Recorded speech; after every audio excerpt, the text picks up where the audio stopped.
또 터졌습니다. 정치권이 지금 이딴 성비위 논란으로 몸살을 앓고 있습니다. 이번에는요, 정의당에서 충격적인 폭로가 터져 나왔습니다. 청년정의당 대표를 지냈던 강민진 전 대표가 지난해 11월 당 행사 자리에서 모 시당위원장에게 부적절한 신체 접촉을 당했다는 건데요.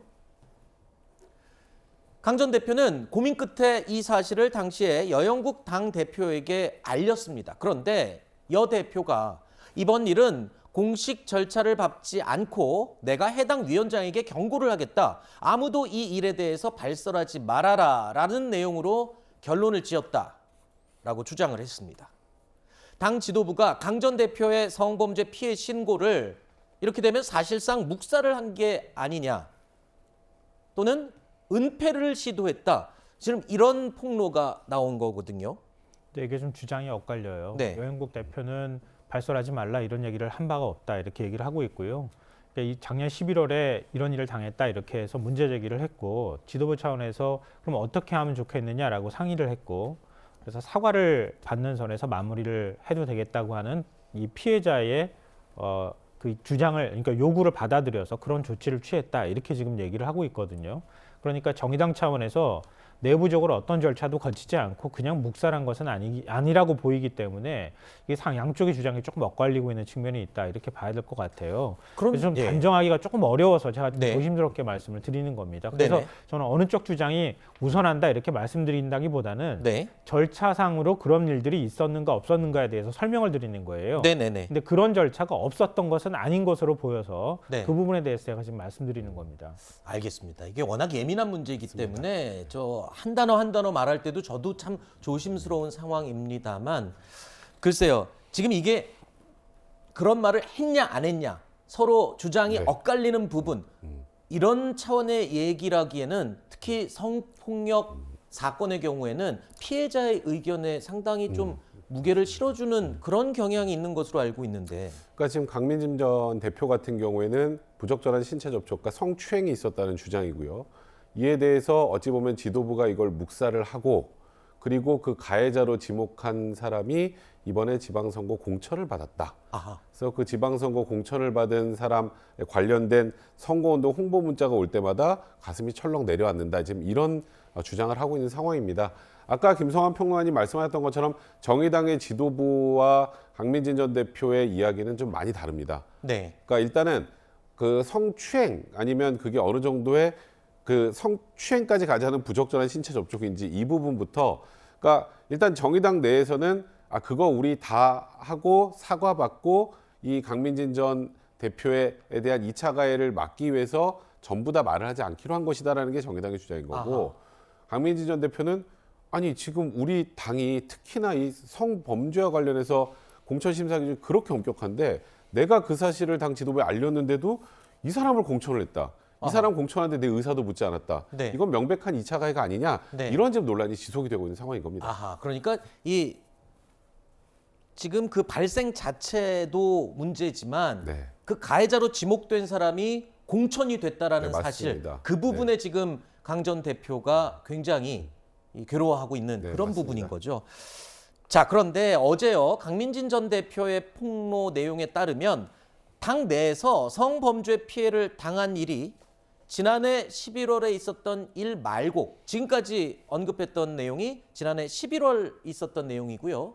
이거 말고 한 번이 더 있다면서요? 올해 3월에도 있었다 이렇게 본인은 주장하고 있는 상황인데요. 이른바 이제 갑질 사건이 벌어졌잖아요. 그때는 또 가해자가 강민진 전 대표였어요. 그러니까 그 문제가 터지고 난 다음에 당신을 도와주겠어 이러면서 당 간부가 찾아왔고 그렇게 도와주겠다고 하는 과정에서 또 한 번의 성폭력이 있었다. 그러니까 일종의 성추행의 형태의 뭔가가 있었던 것 아닐까. 구체적인 내용은 나오지 않았기 때문에 이제 그런 주장을 또 하고 있는 상황입니다. 그러니까 반복적으로 작년 11월과 또 올해 또 한 번의 성폭력 경험을 했다라고 하는 걸 지금 얘기를 하고 있는 상황입니다. 자, 그런데요. 정의당은 불과 닷새 전이었습니다. 이 박완주 의원의 비위 의혹에 대해서 철저하게 조사를 하고 조치를 해야 한다면서 민주당을 향해서 비판의 목소리를 높였었죠. 우선 2차 피해가 발생하지 않도록 모든 조치를 취해 줄 것을 촉구합니다. 실질적인 책임을 더불어민주당이 책임 있게 물을 것을 촉구합니다. 더불어민주당의 공식 사과도 촉구합니다.